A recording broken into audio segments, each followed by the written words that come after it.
1945 तक दूसरा विश्व युद्ध लगभग खत्म होने वाला था।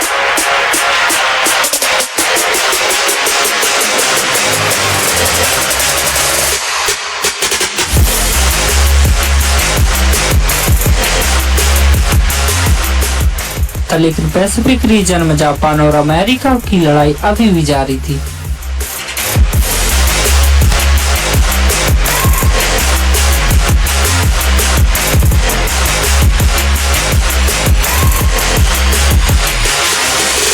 लेकिन इस वीडियो में हम बात कर रहे हैं अमेरिका की एक बैटल शिप की, जिससे एक जापानी पनडुब्बी ने डुबा दिया था। इसके बैकग्राउंड की बात करें, यूएसएस इंडियानापोलिस शिप अमेरिकी नेवी का एक हैवी क्रूजर था। इसे सन 1930 में बनाया गया था और 1932 में इसे ऑफिशियली कमीशन किया गया। और इस शिप की मदद से अमेरिकी नेवी ने 1932 से लेकर 1945 तक कई मिशन पूरे किए।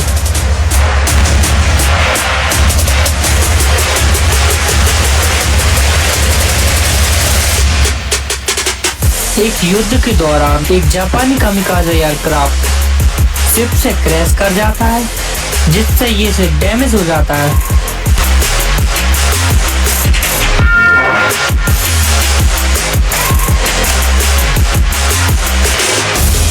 इसके बाद इसे रिपेयर करने के लिए सैन फ्रांसिस्को नेवी यार्ड भेजा जाता है। और ये वो टाइम था जब अमेरिका ने अपना परमाणु बॉम्ब भी बना लिया था और अब उसकी बारी थी टेस्ट के लिए। इस लड़ाई को जल्दी खत्म करने के लिए अमेरिका एक सीक्रेट प्लान बना रहा था। 16 जुलाई 1945 को इस शिप के कैप्टन चार्ल्स बटलर मुख्य 3 को एक सीक्रेट मिशन दिया जाता है। ये मिशन इतना सीक्रेट था कि इसकी पूरी जानकारी कैप्टन के पास भी नहीं थी। इस मिशन के दौरान कैप्टन को एक सीक्रेट कार्गो सैन फ्रांसिस्को से टेनियान आइलैंड तक ले जाना था और इन सील पैक कार्गो के अंदर वो यूरेनियम 235 और कुछ परमाणु बम के पार्ट्स थे, जो बाद में हिरोशिमा के ऊपर गिराए जाने थे।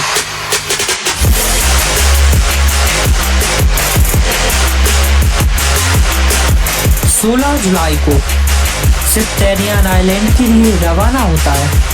शिप अपनी मैक्सिमम स्पीड पर ट्रेवल करता है और करीब 10 दिन बाद कार्गो को सेफली डिलीवर कर देता है।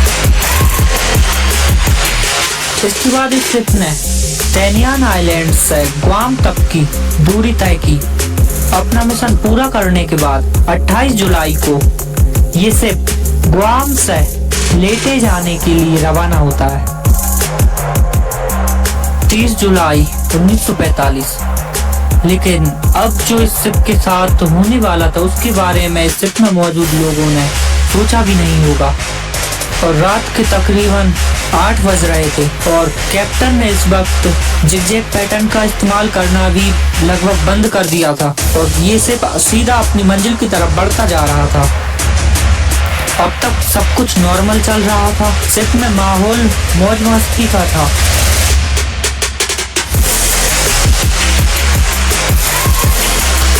के लगभग 11 बज रहे थे और इस शिप में मौजूद लोग इस बात से पूरी तरह अनजान थे कि उस समुद्र में ये लोग अकेले नहीं जो ट्रेवल कर रहे हैं। एक जापानी सबमरीन L-58 अपनी गश्त पर निकली थी। उस रात इस सबमरीन के कैप्टन मोचित्सुरा हाशिमोतो थे और कुछ टाइम तक ये सबमरीन समुद्र की सतह पर मौजूद थी। तभी रात के अंधेरे में दूर एक शिप जैसा कुछ नजर आया और जब पेरिस्कोप से देखा गया तो पता चला कि एक अमेरिकी नेवी का बड़ा जहाज बिना किसी एस्कॉर्ट के अकेला चला जा रहा है और शिप का पीछा किया जाने लगा। सबमरीन में हलचल भी तेज हो गई थी और फायर के लिए टॉर्पीडो तैयार किए जाने लगे और लगभग रात के 12 बज रहे थे। कुछ टाइम बाद हाशिमोतो के ऑर्डर पर टॉर्पीडो फायर किए गए। एक के बाद एक लगभग 6 टॉर्पीडो फायर हुए, जिसमें से 2 टॉर्पीडो शिप को हिट करते हैं। पहला टॉर्पीडो शिप के फ्रंट एरिया में लगता है और दूसरा टॉर्पीडो जाके इंजन सेक्शन को हिट करता है, जिससे बड़ा ब्लास्ट होता है। ये हमला इतना अचानक हुआ था कि शिप में मौजूद लोगों को ठीक से रिएक्ट करने का भी टाइम नहीं मिल पाया।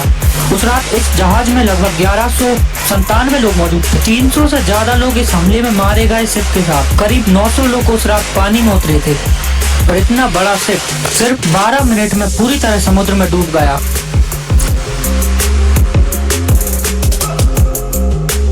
लेकिन अब जो लोग बच गए थे उनके साथ और भी दर्दनाक घटना होने वाली थी। तकरीबन 900 लोग पानी में उतरे थे और इनमें से कुछ लोगों के पास तो लाइफ जैकेट भी नहीं थी और खाने के लिए खाना भी नहीं था, पीने के लिए साफ पानी भी नहीं था। कुछ घंटे बीत चुके थे और लोग सोच रहे थे कि उन्हें बचाने के लिए रेस्क्यू टीम जल्द ही आती होगी, लेकिन असल में ऐसा कुछ भी नहीं था। अमेरिकी नेवी को इस बात की कोई जानकारी नहीं थी कि उनका एक बड़ा शिप समुद्र में डूब चुका है और जब ये हमला हुआ तो मदद के लिए सिग्नल भेजे जरूर गए थे, लेकिन ये पक्का नहीं था कि वो सिग्नल प्रॉपर तरीके से रिसीव हो पाया था या नहीं, इसका कुछ भी नहीं पता था। रात को जो शिप से इतने जोर जोर के धमाके हुए थे जिससे लोग बहुत ज्यादा घायल हो गए थे और उनका खून बह रहा था, वहाँ अब शार्क का आना भी शुरू हो गई थी। शार्क के हमले भी होना शुरू हो गए थे और ये हमले धीरे धीरे बढ़ते ही जा रहे थे।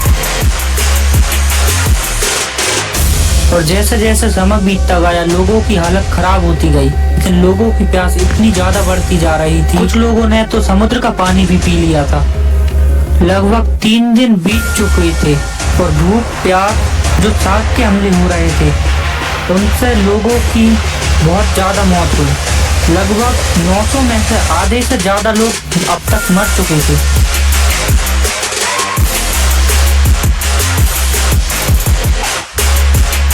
दिन की तेज धूप और रात की ठंड ने लोगों के शरीर को पूरी तरह कमजोर कर दिया था। ये लोग अब तक जिंदा रहने की उम्मीदें छोड़ चुके थे। लेकिन ये तारीख थी 2 अगस्त। तभी आसमान में एक यूएस मिलिट्री का जहाज दिखाई दिया। इस जहाज के पायलट असल में एक जापानी पनडुब्बी की तलाश में थे। तभी उनकी नजर समुद्र पर फैले हुए एक ऑयल की लाइन पे पड़ती। उन्हें लगा कि ये शायद नीचे कोई जापानी पनडुब्बी मौजूद है, जिससे उन्होंने जब विमान नीचे करके देखा तो सैकड़ों लोग पानी के ऊपर तैर रहे थे और हाथ हिलाते हुए नजर आए। तो पायलट ने तुरंत रेस्क्यू टीम को मैसेज भेजा और इसके बाद जो सबसे पहला जहाज उन्हें बचाने के लिए पहुंचा था, उसके पायलट ने देखा कि शार्क के हमले अभी भी लोगों पर जारी हैं। अपने विमान को खुले समुद्र में उतार दिया। उन्होंने अकेले अपने छोटी सी नाव और विमान के पंख पर लगभग 56 सैनिकों को बांध दिया, साथ में खींच लिया, जिससे कि वो शार्क के शिकार न बन सके। और रात होते होते लगभग रेस्क्यू टीम के साथ जहाज वहां पहुंचे और जो 900 लोग रात पानी में उतरे थे उनमें से सिर्फ 316 लोग ही जिंदा बच पाए थे। इस हादसे का सारा आरोप कैप्टन चार्ल्स बटलर मुखबिर पर मर दिया गया। नेवी का आरोप था कि कैप्टन ने जिगजैग पैटर्न का सही से इस्तेमाल नहीं किया, जिससे जापानी पनडुब्बी को हमला करने का मौका मिला। ऐसा अब तक पहली बार हुआ था कि इस जंग के दौरान जहाज डूबने का कैप्टन के ऊपर कोर्ट मार्शल चलाया हो। यहाँ तक कि नेवी ने उस सबमरीन के कमांडर मोचित्सुरा हाशिमोतो को भी गवाही के लिए बुला लिया गया। हाशिमोतो ने खुद कहा कि जहाज अगर जिगजैग पैटर्न में चलता या ना चलता तब भी वो उसे डुबा ही देते। लेकिन ये मुकदमा आगे भी चलता रहा और 1968 में कैप्टन मुखबे ने आत्महत्या कर ली। ये कहानी यहीं पे खत्म नहीं होती। 1996 में एक 12 साल की लड़की हंटर स्कॉट ने एक स्कूल प्रोजेक्ट के लिए इस घटना पर रिसर्च की। उसने बचे हुए सैनिकों का इंटरव्यू लिया और सबूत इकट्ठा किए जिसमें कैप्टन मुखबे बेगुनाह थे। और साल 2000 में अमेरिकी संसद ने एक प्रस्ताव पारित किया और राष्ट्रपति क्लिंटन ने कैप्टन मुखबे को बनने के बाद भी बेगुनाह घोषित कर दिया गया।